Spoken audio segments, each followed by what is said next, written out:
नमस्कार। उनकी कलम मेरी आवाज़ में आप सभी का स्वागत है।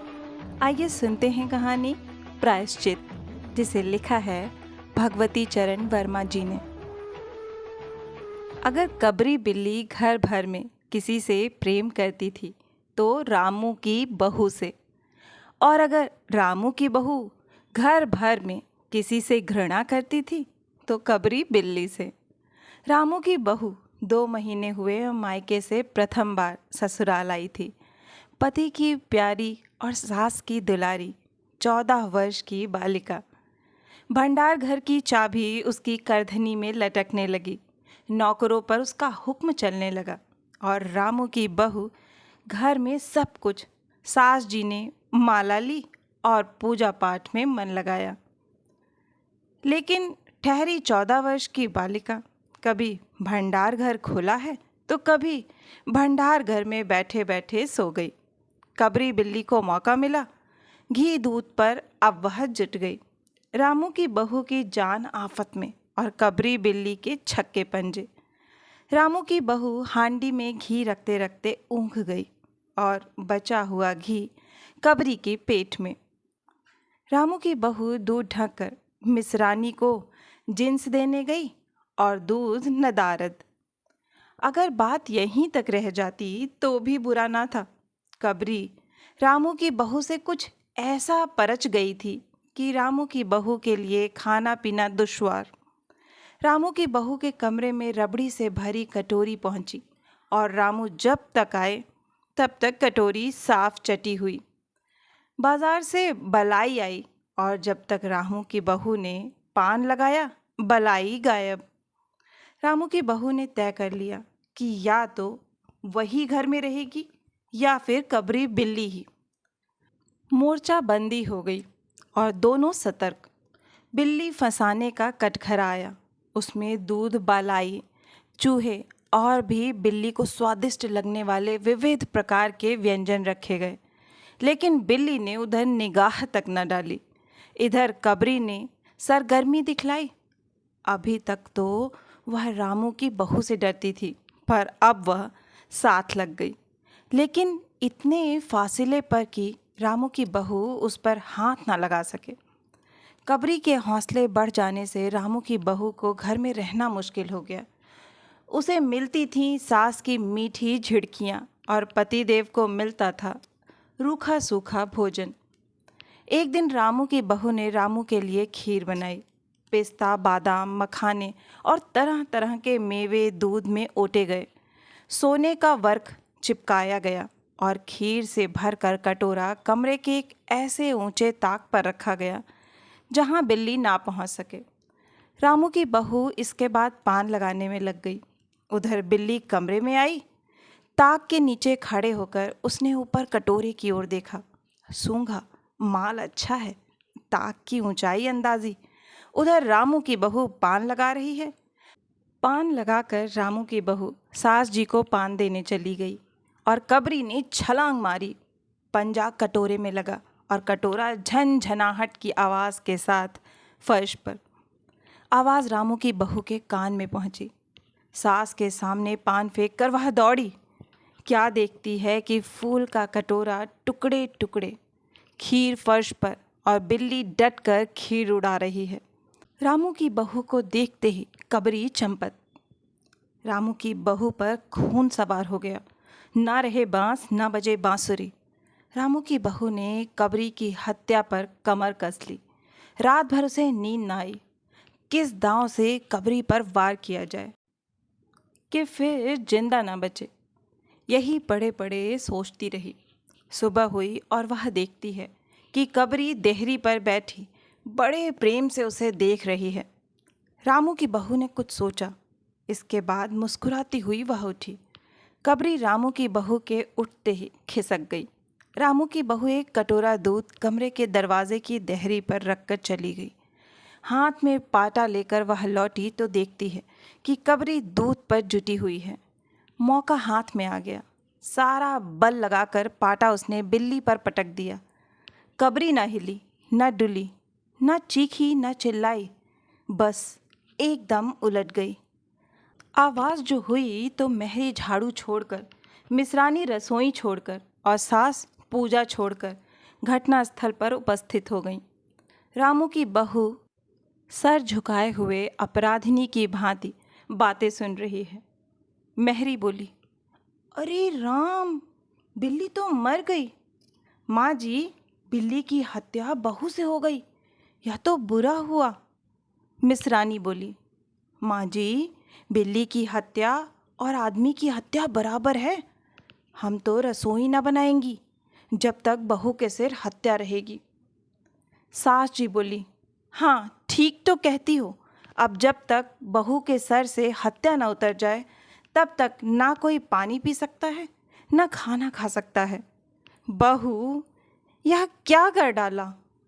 महरी ने कहा, फिर क्या हो, कहो तो पंडित जी को बुलाए लाई। सास की जान में जान आई। अरे हाँ, जल्दी दौड़ के पंडित जी को बुला लो। बिल्ली की हत्या की खबर बिजली की तरह पड़ोस में फैल गई। पड़ोस की औरतों का रामू के घर तांता बध गया। चारों तरफ से प्रश्नों की बौछार और रामू की बहू सिर झुकाए बैठी। पंडित परम सुख को जब यह खबर मिली, उस समय वह पूजा कर रहे थे। खबर पाते ही वे उठ पड़े। पंडिताइन से मुस्कुराते हुए बोले, भोजन न बनाना, लाला घासी राम की पतोहू ने बिल्ली मार डाली। प्रायश्चित होगा, पकवानों पर हाथ लगेगा। पंडित परम सुख चौबे छोटे से मोटे से आदमी थे। लंबाई 4 फीट 10 इंच और तोन का घेरा 58 इंच। चेहरा गोल मटोल, मूंछ बड़ी बड़ी, रंग गोरा, चोटी कमर तक पहुंचती हुई। कहा जाता है कि मथुरा में जब पसेरी खुराक वाले पंडितों को ढूंढा जाता था तो पंडित परम सुख जी को उस लिस्ट में प्रथम स्थान दिया जाता था। पंडित परम सुख पहुँचे और कोरम पूरा हुआ। पंचायत बैठी। सास जी मिसरानी, किस्नू की माँ, छन्नू की दादी और पंडित परम सुख। बाकी स्त्रियां बहू से सहानुभूति प्रकट कर रही थीं। किस्नू की माँ ने कहा, पंडित जी, बिल्ली की हत्या करने से कौन नरक मिलता है? पंडित परम सुख ने पत्रा देखते हुए कहा, बिल्ली की हत्या अकेले से तो नरक का नाम नहीं बतलाया जा सकता। वह मुहूर्त भी मालूम हो जब बिल्ली की हत्या हुई, तब नरक का पता लग सकता है। यही कोई 7 बजे सुबह, मिसरानी ने कहा। पंडित परम सुख ने पत्रे के पन्ने उल्टे, अक्षरों पर उंगलियां चलाईं, माथे पर हाथ लगाया और कुछ सोचा। चेहरे पर धुंधलापन आया, माथे पर बल पड़े, नाक कुछ सिकुड़ी और स्वर गंभीर हो गया। हरे कृष्णा, बड़ा बुरा हुआ।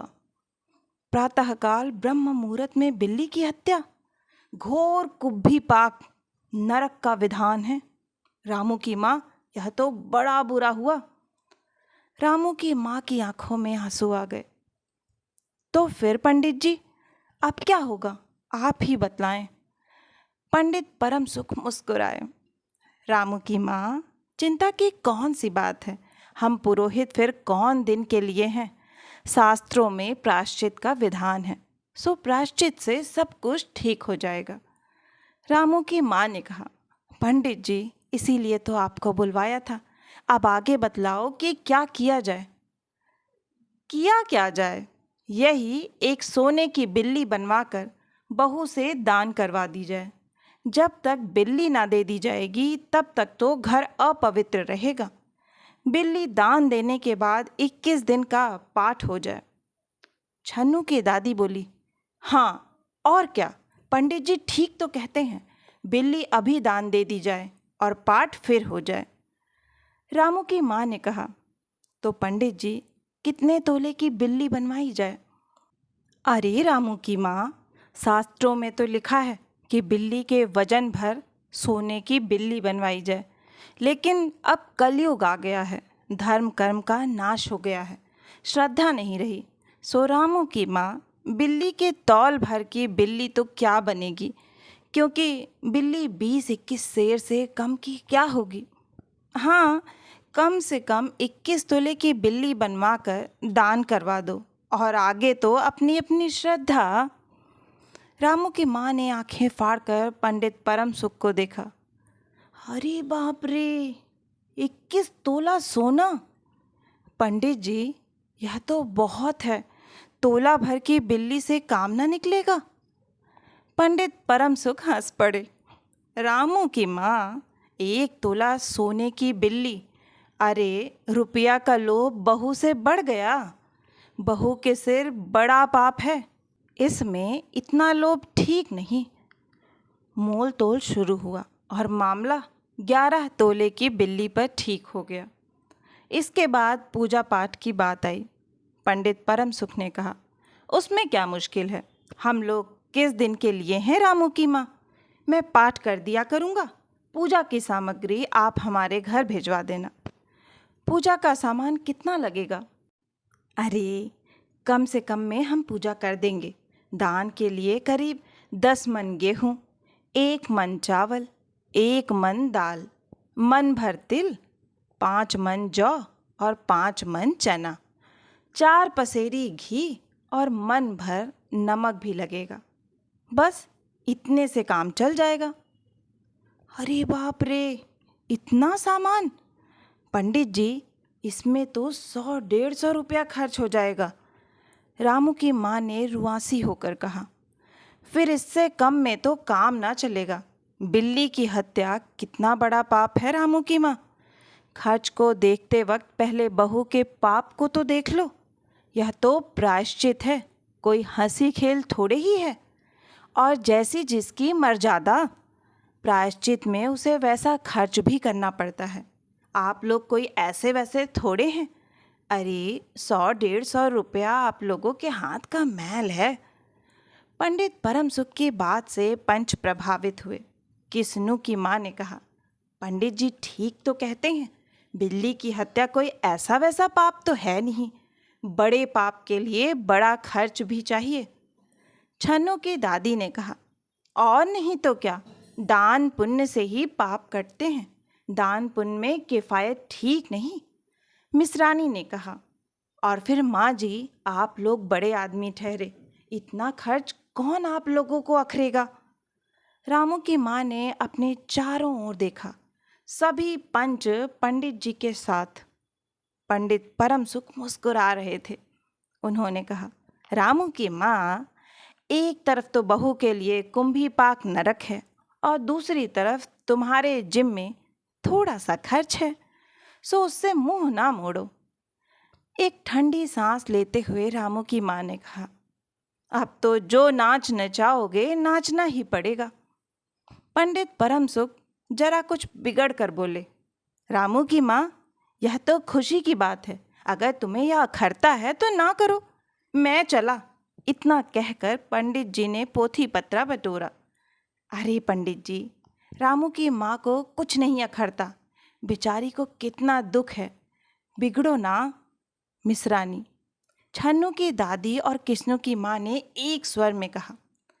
रामू की माँ ने पंडित जी के पैर पकड़े और पंडित जी ने अब जमकर आसन जमाया।